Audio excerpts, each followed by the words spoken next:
तो आज का टॉपिक है भगवत गीता का इंट्रोडक्शन। भगवत गीता की भूमिका। तो ये भगवत गीता है क्या?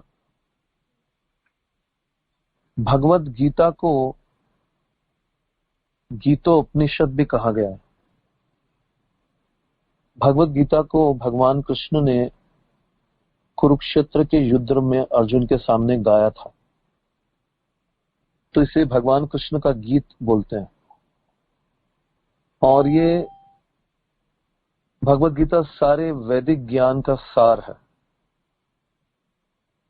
जैसे मैंने पिछली क्लास में बताया था कि जो भगवत गीता को समझ जाता है वो सारे वेदों को समझ जाता है।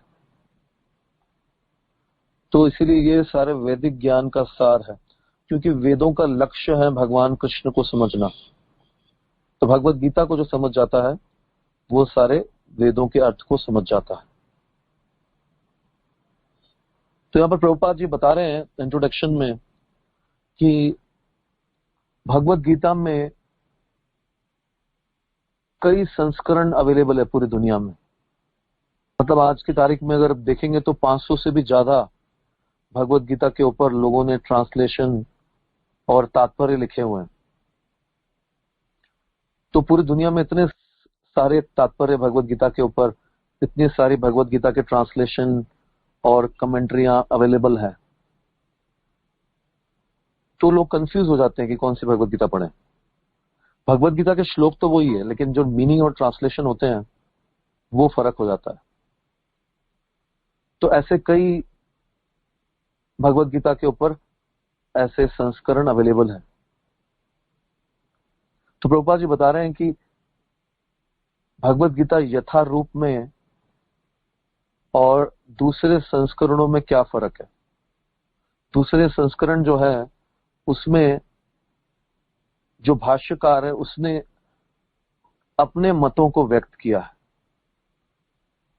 और भगवत गीता यथारूप जो है वो परंपरा में जो प्रभुपाद जी ने आचार्यों से सुना है, प्रभुपाद जी ने उनको व्यक्त किया है। जो भगवान कृष्ण ने कहा है परंपरा में, जो आचार्यों ने बताया है, उसको as it is Prabhupada ji ने परंपरा के हिसाब से रखा है। और ये सारी आचार्यों की कमेंट्रीज डाली गई है इस्कॉन में। तो इसलिए दूसरे संस्करणों में और उसमें ये फर्क है। और भगवत गीता यथारूप पढ़ने से और दूसरी भगवत गीता के संस्करण पढ़ने में क्या फर्क है। प्रभुपाद जी बताते हैं कि जैसे कोई व्यक्ति अगर बीमार होता है तो वो औषधि का सेवन करता है। तो वो औषधि का जब सेवन करता है तो डॉक्टर के हिसाब से वो औषधि का सेवन करता है। डॉक्टर के इंस्ट्रक्शन फॉलो करने पड़ते हैं कि ऐसे ऐसे लेना है, तो वो उसके हिसाब से वो उसका सेवन करता है, तो उसको फायदा होता है।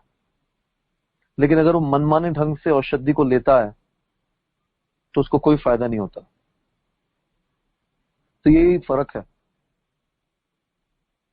तो भगवत गीता के जो वक्ता हैं वो भगवान कृष्ण है। तो भगवान कृष्ण जो है वो डॉक्टर की तरह है,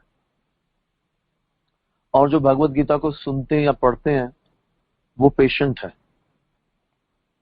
तो भगवान जो डॉक्टर की तरह है वो जो इंस्ट्रक्शन देते हैं कि कैसे भगवत गीता को सुनना चाहिए और ग्रहण करना चाहिए, उसके हिसाब से ही हमको उसको ग्रहण करना है, तभी भगवत गीता समझ में आएगी। तो भगवत गीता के हिसाब से भगवान कृष्ण एक परम पुरुषोत्तम भगवान कहा गया है उनको। भगवान को परम पुरुषोत्तम भगवान कहा गया है। और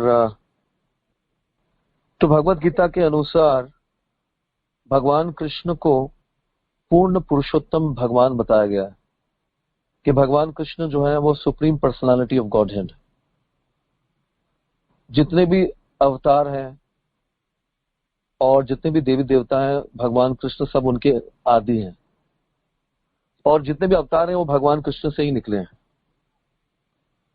तो जो व्यक्ति इस बात को स्वीकार करता है वो ही भगवत गीता को समझ सकता है। क्योंकि बड़े बड़े आचार्यों ने, जैसे शंकराचार्य, रामानुजाचार्य, मध्वाचार्य, निम्बार्क स्वामी और चेतन महाप्रभु ने भी इसकी पुष्टि की है कि भगवान कृष्ण जो है वो परम पुरुषोत्तम, पूर्ण पुरुषोत्तम भगवान है। और कृष्ण तू भगवान स्वयं, सारे जितने भी अवतार हैं उनके स्रोत जो है वो भगवान कृष्ण है, वो स्वयं भगवान है। और बाकी जितने भी अवतार हैं वो अंश हैं या तो कला है।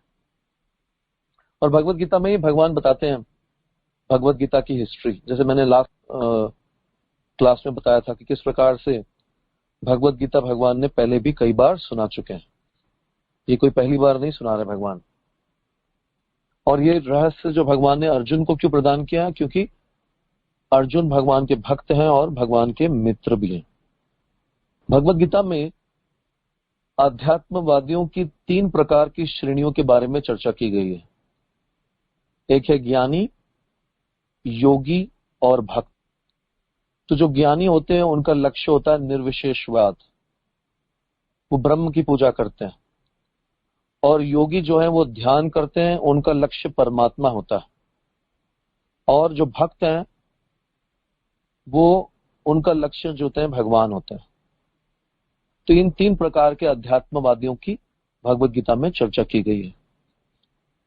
भगवत गीता में यह भी बताया गया है कि भगवान के जीवात्मा भगवान से 5 प्रकार से संबंध रखता है, 5 प्रकार से भगवान की भक्ति करता है, 5 संबंधों में। सबसे पहला है शांत रस, दूसरा है दास्य रस, तीसरा है सख्य रस, और चौथा है वात्सल्य रस माता पिता के रूप में, सख्य रस सखा के रूप में, दास्य रस सेवक के रूप में, और 5वां है माधुर्य रस दाम्पत्य प्रेम के रूप में, प्रेमी और प्रेमिका के रूप में। तो इन 5 प्रकार से जीवात्मा भगवान से संबंध रखता है। तो भगवत गीता में इसके बारे में भी चर्चा की गई। भगवत गीता में 10वें अध्याय में अर्जुन ये डिक्लेयर कर रहे हैं कि भगवान कृष्ण परम ब्रह्म है, परम ब्रह्म, परम धाम, पवित्रम परमम भवान, पुरुषम शाश्वतम दिव्यम, आदि देवम अजम विभुम, आहुस्त्वाम ऋषय सर्वे देवर्षि नारदस्तथा, असितो देवलो व्यासः स्वयं चैव ब्रवीषि में, सर्वम एतत् ऋतं मन्ये, सर्वमेतत् ऋतं मन्ये, यन्मां वदसि केशव, नहि ते भगवान व्यक्तिम विदुर्देवान दानवा। तो अर्जुन बोल रहे हैं कि आप परम ब्रह्म हैं। भगवत गीता में बता रहे हैं अर्जुन, ये ब्रह्म ज्योति के आश्रय, ब्रह्म ज्योति के भी परे हैं आप, परम ब्रह्म। परम धाम, सुप्रीम डेस्टिनेशन, सबसे ऊंचा जो धाम है वो भगवान कृष्ण का है। पवित्रम, तो भगवान कृष्ण सबसे पवित्र हैं। परमम भवान, सबसे महानतम है भगवान। विभुम का मतलब है महानतम। पुरुषम शाश्वतम, भगवान शाश्वत पुरुष है। पुरुष का मतलब है एंजॉय करने वाला, आनंद लेने वाला, भोक्ता। तो भगवान पुरुष हैं शाश्वत, जो आनंद लेने वाले हैं। और जीवात्मा जो है वो आनंद देने वाली है, स्त्री है। तो शाश्वत पुरुष कौन है? भगवान कृष्ण, जो हमेशा से पुरुष है, आनंद लेने वाले हैं, और जीवात्मा आनंद देने वाली।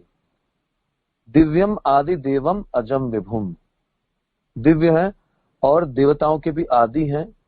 अजम, अजम का मतलब है कभी जन्म नहीं लेते, और विभुम का मतलब है महानतम।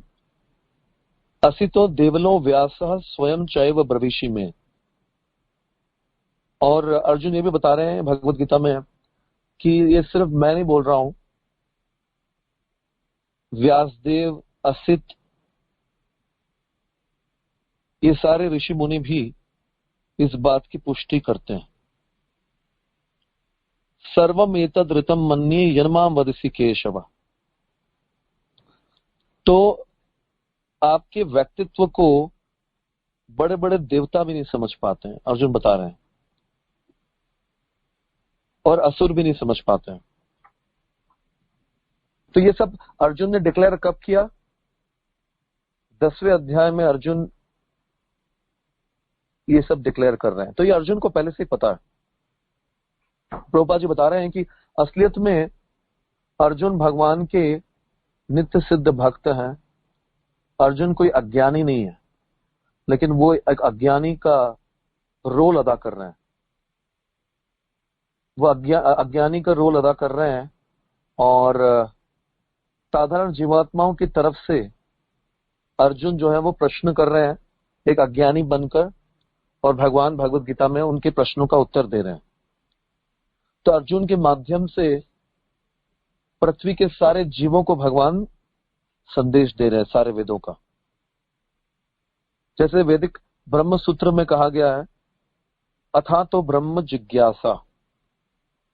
ब्रह्म जिज्ञासा का मतलब है, अथा तो का मतलब है कि मनुष्य शरीर, जब आपको मनुष्य शरीर मिल गया है तो आप ब्रह्म के बारे में जिज्ञासा करो।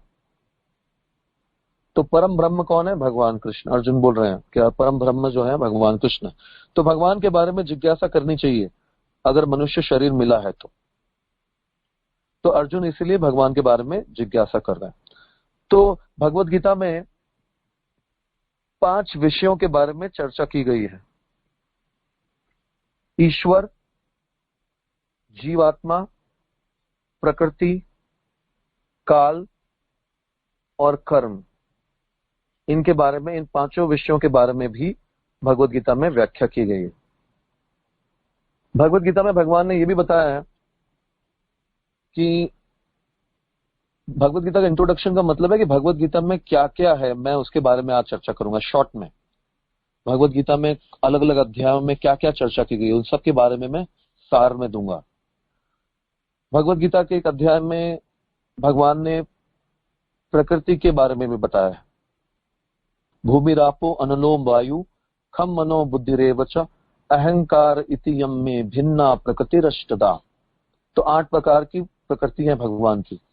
भूमि, अग्नि, वायु, जल, पृथ्वी और आकाश। तो ये 5 प्रकृति और 3 जो है वो सूक्ष्म है।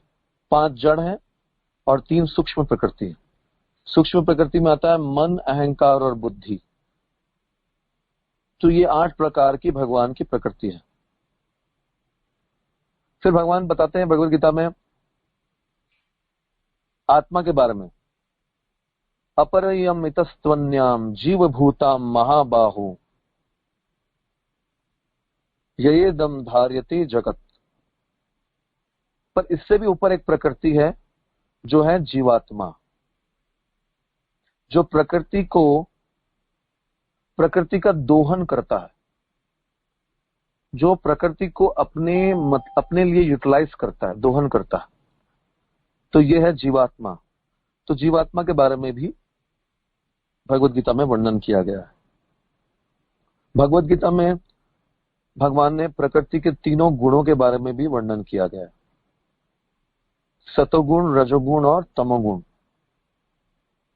और इन 3 गुणों के ऊपर नित्य काल है। तो इन सब के बारे में भगवत गीता में वर्णन किया गया है। और भगवत गीता में कर्मों के बारे में भी वर्णन किया गया है। कर्मों के बारे में पूरी व्याख्या की गई है भगवत गीता में। भगवत गीता के 13वें अध्याय में भगवान बताते हैं क्षेत्र के बारे में और क्षेत्रज्ञ के बारे में। क्षेत्र और क्षेत्रज्ञ के बारे में भी भगवत गीता में बताया गया है। क्षेत्र कौन है? जीवात्मा का जो शरीर है वो क्षेत्र है। और क्षेत्रज्ञ कौन है? जो इस क्षेत्र के बारे में जानता है। तो जीवात्मा जो है, उसका शरीर जो है वो क्षेत्र है। तो इसके बारे में भी जीव तथा ईश्वर का अंतर भगवत गीता के 13वें अध्याय में बताया गया है। ईश्वर क्षेत्रज्ञ है और जीव का जो शरीर है वो क्षेत्र है।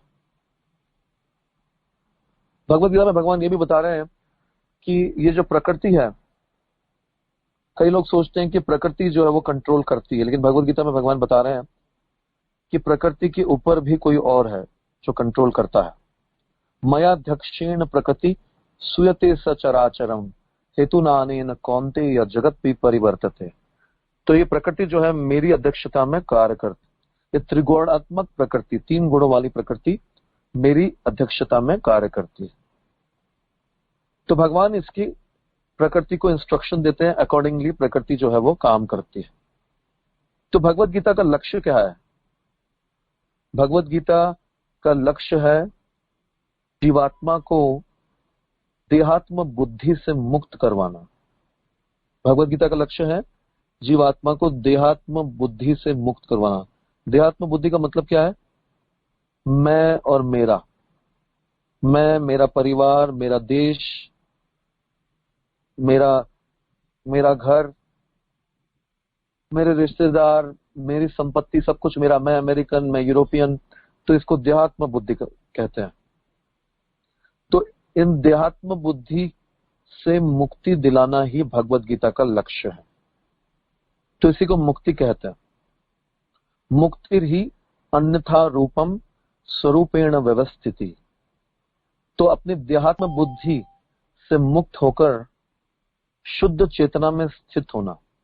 तो भगवत गीता हमको शुद्ध चेतना में स्थित कर देती है। शुद्ध चेतना क्या है?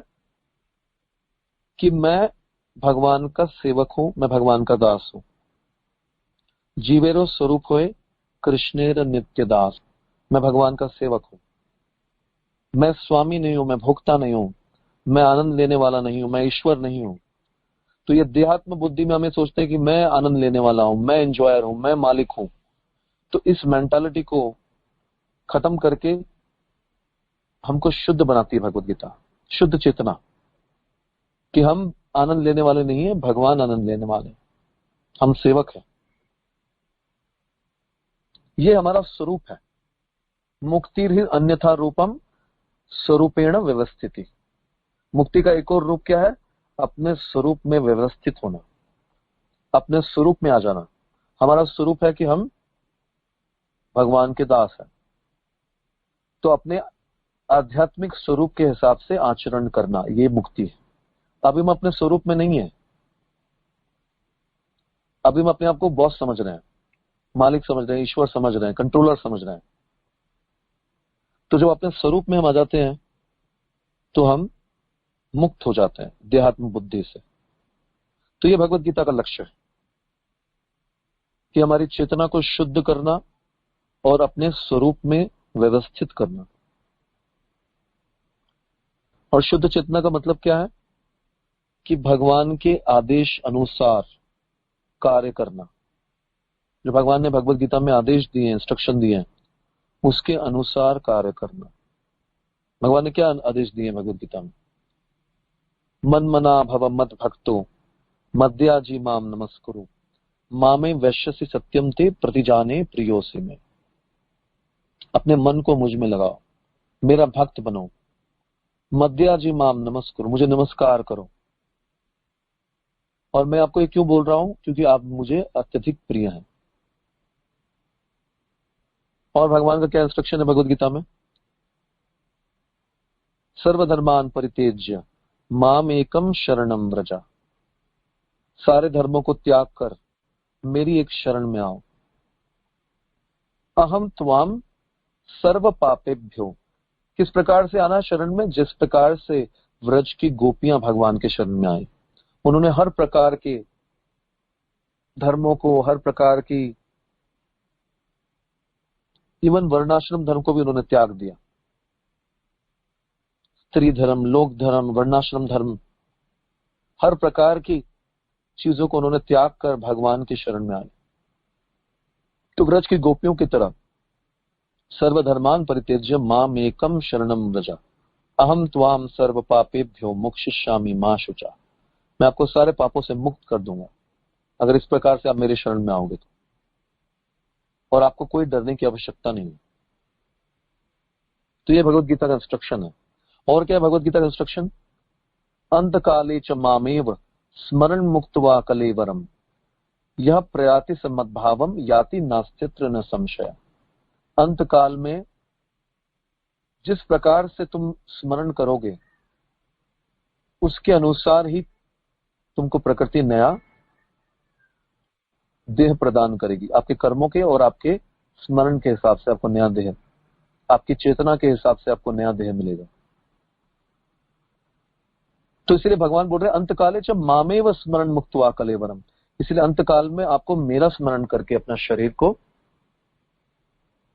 तो जो व्यक्ति भगवान को याद करके अपना शरीर त्याग करेगा वो भगवान के पास जाएगा। भगवान बोलते इसमें कोई डाउट, याति नास्तित्र न संशय, इसमें कोई डाउट नहीं। तो ये भगवान का इंस्ट्रक्शन। तो ऐसे भगवत गीता में भगवान ने बहुत सारे इंस्ट्रक्शन दिए। गीता में एक और इंस्ट्रक्शन दिया भगवान ने, पत्रम पुष्पम फलम तोयम यो में भक्त्या प्रयच्छति। पत्र पुष्प फल पानी अगर कोई मेरा भक्त मुझे प्रेम से लगाएगा, अश्नामी प्रयतात्मा, मैं उसे खाता हूं, मैं उसे ग्रहण करता हूं। तो ये भगवत गीता का इंस्ट्रक्शन है भगवान का। तो ऐसे भगवत गीता में भगवान ने बहुत सारे इंस्ट्रक्शन दिए हैं।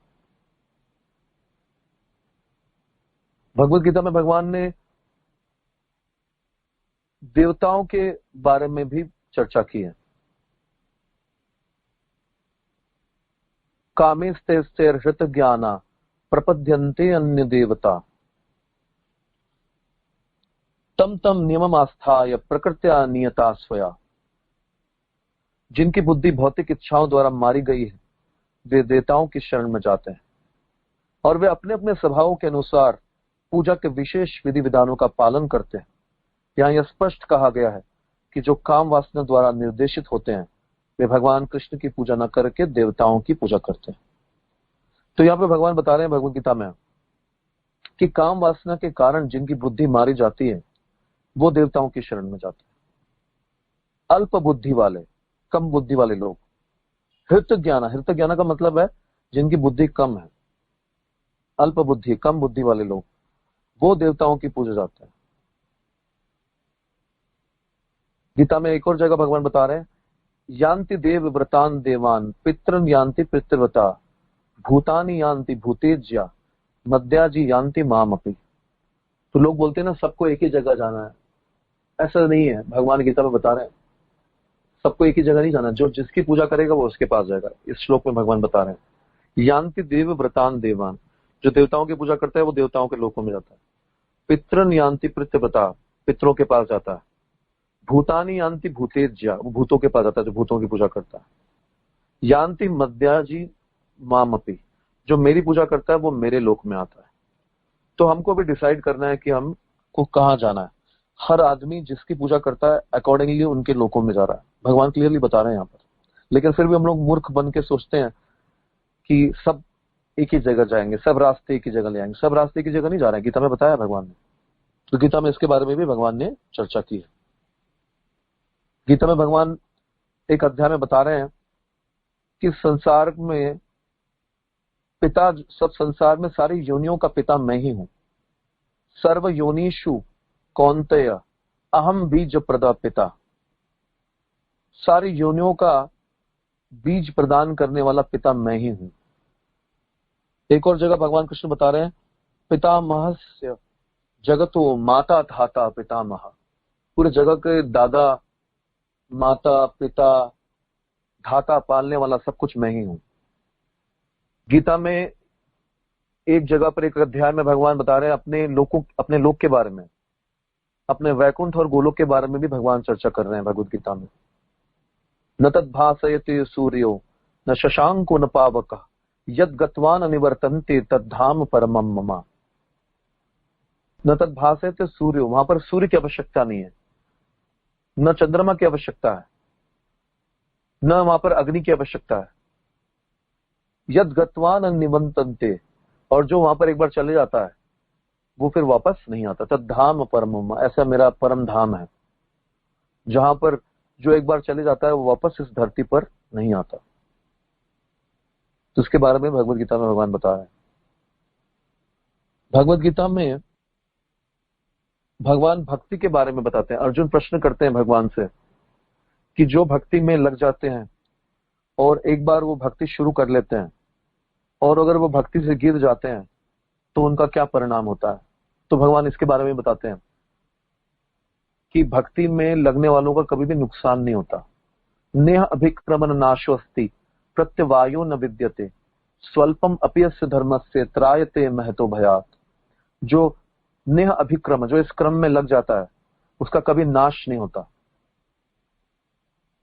स्वल्पम अपयस्य धर्म से, जो थोड़ा भी इस धर्म में प्रगति कर लेता है, स्वल्प, त्रायते महतो भयात, मैं उसकी बड़े से बड़े भय से रक्षा करता हूं। तो इसमें भगवान बताते हैं कि जो भक्ति में गिर जाता है वो अगले जन्म में स्वर्ग लोक में जाकर सुख भोगता है। फिर उसके बाद में वापस धरती पर आता है, वो या तो किसी भक्त के घर में जन्म लेता है या किसी ऐसे परिवार में जहां पर कोई धन की कमी नहीं है, उसको कुछ करना नहीं पड़ता और वो वहीं से शुरू करता है अपनी भक्ति जहां उसने छोड़ा है। तो भगवान ये भगवत गीता में इसके बारे में बता रहे हैं।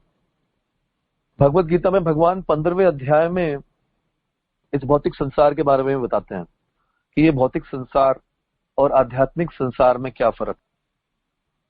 ऊर्ध्वमूलम मध शाखम अश्वत्थम प्राहुर अव्ययम छंदांसि यस्य पर्णानि यस्तम वेद स वेदवित्।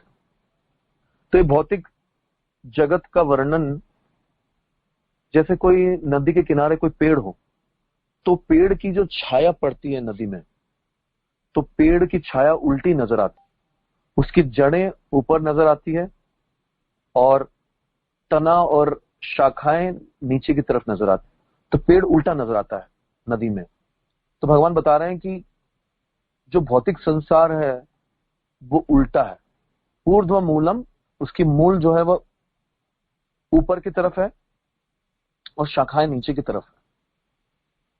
तो ये जो परछाई जो पड़ रही है नदी में, तो वो भौतिक संसार है। इसका उदाहरण दिया है आचार्यों ने। और जो रियल पेड़ है वो आध्यात्मिक संसार है। यहां पर भौतिक जगत का वर्णन उस वृक्ष के रूप में हुआ है जिसकी जड़ें ऊर्ध्वमुखी और शाखाएं अधोमुखी। हम ऐसे वृक्ष का अनुभव है जिसकी जड़ें ऊर्ध्वमुखी हो। यदि कोई नदी का जलाशय के किनारे खड़े होकर जल में वृक्षों का प्रतिबिंब दिखे तो उसे सारे वृक्ष उल्टे दिखेंगे। और इस वृक्ष की जो पत्तियां हैं ये सब उल्टा नजर आ रहा है, क्योंकि भौतिक संसार जो है वो उल्टा है। तो हम लोग इस भौतिक संसार रूपी पेड़ में फंस गए हैं। इनकी हजारों शाखाएं, इसकी कोई शुरुआत और अंत नजर नहीं आता। कभी ऊपर के लोक में, कभी नीचे के लोक में, कभी अधोलोकों में, कभी मध्य लोक में, अलग अलग लोकों में हम लोग भटक रहे हैं। इस ऊर्ध्व मूल रूपी शाखा वाले पेड़ में हम लोग फंसे हुए हैं। तो उसी प्रकार से जो आध्यात्मिक संसार है वो सीधा पेड़ है, उसकी शाखाएं सीधी हैं, सब कुछ सीधा है। तो इससे बाहर कैसे निकलना है? असंग शस्त्रेण दृढ़ेन छित्वा, भक्ति रूपी शस्त्र से इसकी शाखाओं को काटना पड़ेगा। भक्ति रूपी तलवार से इन शाखाओं को काट के हम इस उल्टे पेड़ से बाहर निकल सकते हैं। तो इसके बारे में भगवत गीता में चर्चा की गई है। निर्माण मोहा जित संग दोषा अध्यात्म नित्या विनिवृत्त कामा द्वंद्वैर विमुक्ता सुख दुख संगैर गच्छन्ति मूढ़ा पदम अव्ययम तत्। तो यहां भगवान बता रहे हैं इस श्लोक में, निर्माण मोहा जित संग दोषा, भगवान के परम धाम सनातन राज्य में, भगवान के धाम में कौन व्यक्ति जा सकता है? जो निर्माण मोहा हो, भौतिक संसार में मोह में फंसा हुआ ना हो, वो किसी भी प्रकार की उपाधियों में फंसा हुआ ना हो। सर्व उपाधि विनिर्मुक्तम तत्परत्वेन निर्मलम ऋषिकेश ऋषिकेन सेवनम भक्तिर उच्यते। सर्व उपाधि विनिर्मुक्तम, सारी उपाधियों से मुक्त हो। ऋषिकेन ऋषिकेश सेवनम भक्तिर उच्यते, और वो अपनी इंद्रियों से, ऋषिकेन मतलब इंद्रियां, ऋषिकेश इंद्रियों के स्वामी कृष्ण की सेवा में लग गया है। तो ऐसा व्यक्ति भौतिक संसार के मोह से छुटकारा प्राप्त कर सकता है। कोई व्यक्ति राष्ट्रपति बनना चाहता है, कोई धनवान, कोई राजा, कोई प्रभु, तो इन सारी उपाधियों में लोग चिपके हुए हैं। तो जब हम इन सारी उपाधियों से मुक्त हो जाते हैं और अपने आप को भगवान का दास समझ लेते हैं, तब हम भगवान की सेवा, ऋषिकेश की सेवा में लग जाते हैं। तो इस प्रकार से भगवान की सेवा करके हम भगवान के धाम में जा सकते हैं। भगवत गीता में भगवान ने आत्मा के बारे में भी बताया कि आत्मा किस प्रकार से अलग अलग शरीर प्राप्त करती है अपने कर्मों के अनुसार, और वो अपने देह को बदलती रहती है। ये देह जो है वो कपड़े के समान है, और ये आत्मा जिस प्रकार से मनुष्य अपने कपड़े बदलता रहता है, पुराने कपड़ों को छोड़कर नए कपड़े धारण करता है, उसी प्रकार से आत्मा भी पुराने और व्यर्थ के शरीरों को छोड़कर नए शरीर को धारण करती है अपने कर्मों के अनुसार। तो भगवत गीता का ज्ञान हमारे लिए बहुत ही आवश्यक है, और भगवत गीता के ज्ञान के बिना हम भगवान को नहीं समझ सकते। वेद व्यास को पता था कि जीव जो है वो माया मुग्ध है, और वो अपने आप भगवान को नहीं समझ पाएगा। इसीलिए उन्होंने शास्त्रों की रचना की, उन्होंने वेदों की, पुराणों की रचना की, वेदों, पुराणों, इतिहासों की रचना की। माया मुग्ध जीवेर नाही स्वतः कृष्ण ज्ञान, जीवेर कृपाए कैला कृष्ण वेद पुराण। चैतन्य चरितामृत में बताया ये कि ये माया मुग्ध जीव अपने साथ भगवान के संबंध को भुला चुका है, और वो अपने आप ही भगवान कृष्ण के ज्ञान को समझ नहीं पाएंगे, और वो सारे समय भौतिक चीजों में, भौतिक विषयों के बारे में सोचने में लगे हुए हैं। तो उनको आध्यात्मिक ज्ञान देने के लिए, इन जीवों को आध्यात्मिक ज्ञान की ओर मोड़ने के लिए कृष्ण द्वापायन व्यास ने जीवों पर कृपा करने के लिए इन वैदिक साहित्यों की रचना की। सबसे पहले उन्होंने वेदों के 4 भाग किए, फिर उनकी व्याख्या पुराणों में की, फिर उन्होंने महाभारत की रचना की, और भगवत गीता महाभारत का ही हिस्सा है। और फिर उन्होंने 18 पुराणों की रचना की, और उसमें श्रीमद् भागवतम की भी रचना की। श्रीमद् भागवत जो है वो वेदांत सूत्र का भाष्य कहलाता है। और इन सारे शास्त्रों की रचना उन्होंने क्यों की? कि हम भगवान को स्मरण कर सकें, भगवान का श्रवण कीर्तन कर सकें। तस्मात् सर्वेषु कालेषु मां मनुस्मर युध्य च, मयि अर्पित मनो बुद्धिर मामे वैश्यसि असंशय। इसलिए है अर्जुन, हर प्रकार से, हर काल में माम अनुस्मर युद्ध च, मेरा स्मरण करते, मेरा चिंतन करते हुए तुम युद्ध करो, मुझे भूलो मत। मयि अर्पित मनो बुद्धिर, अपने सारे कर्मों को मुझे अर्पित करो, अपने मन और बुद्धि को मुझ में स्थित करके इस प्रकार से तुम मुझे प्राप्त कर सकते हो, इसमें कोई संशय नहीं। तो पर्पस क्या था? वेद व्यास ने इन सारे शास्त्रों की रचना क्यों की? क्योंकि हम भगवान को भूल गए। तो हमको भगवान को वापस याद दिलाने के लिए, भगवान से हमारे संबंध को स्थापित करने के लिए उन्होंने इन सारे शास्त्रों की रचना की, और इसीलिए भगवत गीता की भी रचना की गई। भगवत गीता जो है वो महाभारत का हिस्सा है। भगवत गीता में भगवान ने ध्यान योग के बारे में बताया हुआ है, किस प्रकार से ध्यान करना चाहिए, और ध्यान का लक्ष्य क्या है। भगवत गीता के ध्यान योग के चैप्टर के एंड में बताया भगवान ने कि असलियत में ध्यान का लक्ष्य क्या है। योगिनाम अपि सर्वेषां मद्गते अंतरात्मना, श्रद्धवान भजति यो माम समे युक्त तमो मतः। संपूर्ण योगियों में जो श्रद्धावान योगी भक्ति योग के द्वारा मेरी आज्ञा का पालन करता है, अपने अंतर में मेरे बारे में सोचता है और मेरे दिव्य प्रेम भक्ति सेवा करता है, वह योग में मुझसे परम घनिष्ठता पूर्वक युक्त होता है, सब में श्रेष्ठ है। यह मेरा मत है। तो भगवान बता रहे हैं योगी नाम अपनी सर्वेशाम, सारे योगियों में सबसे श्रेष्ठ कौन है? जो अपने अंदर मेरे बारे में सोचता है और मेरे दिव्य प्रेमा भक्ति, श्रद्धा से मेरे दिव्य प्रेमा भक्ति में मेरी सेवा करता है, तो वो सबसे श्रेष्ठ योगी है। योग का मतलब क्या है?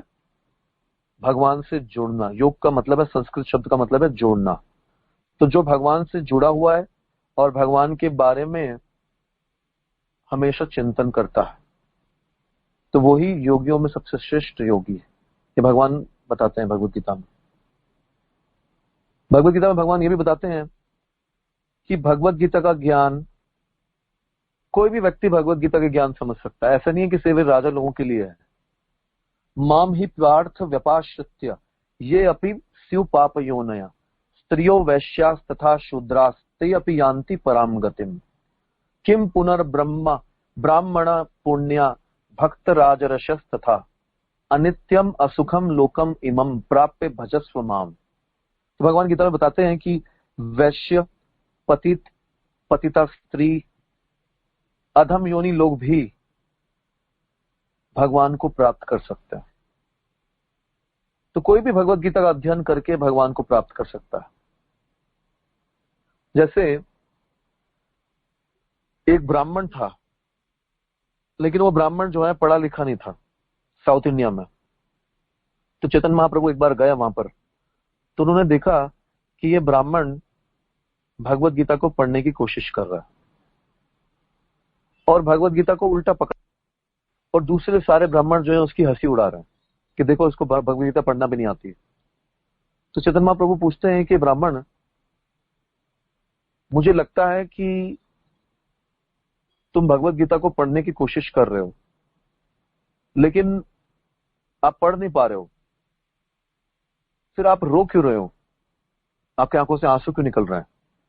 तो ब्राह्मण बताता है कि असलियत में मैं पढ़ा लिखा नहीं हूं और मुझे पढ़ना नहीं आता है, और मेरे गुरु महाराज ने मुझे आज्ञा दी है कि भगवत गीता पढ़ो। तो मैं भगवत गीता के चित्र को देखकर मैं रो रहा हूं कि भगवान कृष्ण कितने कृपालु भगवान है, जो अपने भक्त के सारथी बन गए, पार्थ सारथी। अपने भक्त के सारथी बन के अपने भक्त से नीचे निकृष्ट स्थिति में बैठकर सारथी बनकर भक्त की सेवा कर रहे हैं। तो ऐसे भगवान कहां मिलेंगे? और सारथी बनने का मतलब क्या है? कि सारथी जो है भगवान को आदेश देने के लिए, कई बार उसको समय नहीं होता है, तो वो भगवान को, उसको सारथी को किक करना पड़ता है, मारना पड़ता है सारथी के पीछे। अगर उसको लेफ्ट जाने के लिए बोलना है तो वो लेफ्ट पैर से लात मारता है अपने सारथी को, और राइट साइड से इंस्ट्रक्शन देना राइट में जाने के लिए तो राइट से वो लात मारता है। तो भगवान लात भी खा रहे हैं अपने भक्त की। तो ये देखकर, ये सोचकर जो है वो ब्राह्मण रोने लगा। तो बोलते कि भगवान कितने कृपालु हैं, अपने भक्त के लिए कितनी तकलीफ उठाते हैं, कि अपने भक्त की मार भी खा रहे हैं, भक्त की सेवा कर रहे हैं। तो चैतन्य महाप्रभु बोलते तुमने भगवत गीता को समझ लिया है, भगवत गीता के सार को तुमने समझ लिया। भगवत गीता में ही भगवान एक श्लोक में बताते हैं, ये यथा माम प्रपद्यन्ते ताम तथैव भजामि हम। जो जिस प्रकार से, जिस भाव से मुझे प्रेम करता है, उसी प्रकार से मैं उसी भाव से उसका प्रेम का आदान प्रदान करता हूं। तो अर्जुन भगवान की सेवा करते हैं प्रेम से, तो भगवान भी अर्जुन की सखा रूप से सेवा करते हैं। तो जिस प्रकार से, जिस भाव से जो भगवान की सेवा करता है, भगवान भी उसकी वैसे ही उसी भाव से आदान प्रदान करते। तो ये भगवत गीता का एक और मैसेज है जो चैतन्य महाप्रभु ने दिया उनको, ब्राह्मण को, कि तुम समझ गए भगवत गीता को, कि भगवान इतने कृपालु हैं, हर भक्त के भाव के हिसाब से उनको प्रेम का आदान प्रदान करते हैं। अभी तुम लोगों ने सुना कि किस प्रकार से अलग अलग गीता के अध्यायों में भगवान ने अलग अलग किन किन विषयों का चर्चा की है। तो गीता के एक अध्याय में भगवान ने 3 प्रकार के भोजन के बारे में चर्चा की है कि कौन सा भोजन सतोगुण में होता है, कौन सा रजोगुण में, प्रकृति के 3 गुणों के बारे में, और कौन सा भोजन जो है तमोगुणी होता है। दान भी 3 प्रकार का, सतोगुण, रजोगुण और तमोगुण। तो इन सब के बारे में भगवान ने गीता में चर्चा की है। तो गीता पढ़ने का क्या लाभ होता है, इसके बारे में गीता महात्म्य में बताया है। गीता अध्ययनशीलस्य प्राणायाम्य परस्य च नैव सन्ति हि पापानि पुनर्जन्म कृतानि च। यदि कोई भगवत गीता का निष्ठा तथा गंभीरता के साथ पढ़ता है तो भगवान की कृपा से उसके सारे पूर्व दुष्कर्मों के फलों का उस पर कोई प्रभाव नहीं पड़ता। तो गीता पढ़ने से क्या फायदा होता है कि पिछले जन्म के जो आपके दुष्कर्म है उनका प्रभाव आपके ऊपर नहीं पड़ेगा। मलिने मोचनम पुंसाम जल स्नानम दिने दिने सकृत गीतामृत स्नानम संसार मलनाशनम। जब मनुष्य जल में स्नान करता है तो उसको जल में पुनः पुनः स्नान करना पड़ता है, कई बार स्नान करना पड़ता है। एक बार जल में स्नान करता है और फिर जाकर मैला हो जाता है और फिर वापस जल में स्नान करना पड़ता है। लेकिन भगवत गीता के गंगा जल में जो स्नान कर लेता है तो वो भव सागर की मलिनता से मुक्त हो जाता है। सकृत गीता अमृत स्नानम, गीता के अमृत में जो स्नान कर लेता है, संसार मल नाशनम, संसार के भौतिक सारे मलों का नाश कर देती और जीव को मुक्त बना देती। गीता सुगीता कर्तव्या किमन्यै शास्त्र विस्तरै या स्वयं पद्मनाभस्य मुख पद्म द्विनिसृता। भगवत गीता भगवान के मुख से निकली है। गंगा जो है भगवान के चरण से निकली है तो वो इतनी पवित्र करती है। जो भगवान के चरण से निकली है वो पूरे संसार को पवित्र करती है। और गीता जो है वो भगवान के मुख से निकली है तो वो गंगा से भी ज्यादा पवित्र करने वाली है।